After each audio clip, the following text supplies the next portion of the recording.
தமிழகமெங்கும் கிளைகள் கொண்ட Annamal institute of hotel management and hospital management படிப்பில் சேர்வதற்கான அட்மிஷன் நடைபெறுகிறது.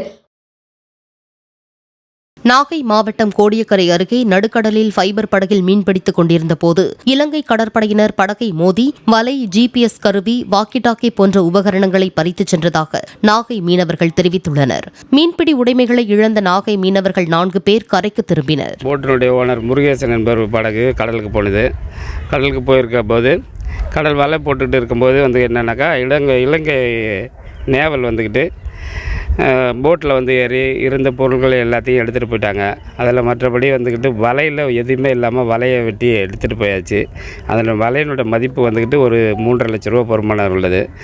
கொஞ்ச நாளைக்கு முன்னாடி ஒரு 2 வாரத்துக்கு முன்னாடி கடல் கொள்ளையர்கள் தாக்குனாங்கன்னு சொல்லிட்டு எங்கள் கிராமத்தில் இருந்து தொழில் மறியல் பண்ணியிருந்தோம். அது கலெக்டர் பேச்சுவார்த்தை கூப்பிட்டு பேசி இதுக்கு மேலே எந்த விதமான பிரச்சனைகள் வராதுன்னு சொன்னது பிறகு நாங்கள் தொழில் மறியல் நீக்கிட்டு கடலுக்கு போயிருந்தோம். இப்போ மறுபடியும் இலங்கை இராணுவம் இந்த மாதிரி தாக்குறதுனால எங்களால் ஒன்றும் கடலில் தொழில் பார்க்க முடியாத நிலைமைக்கு ஏற்பட்டு இருக்குது.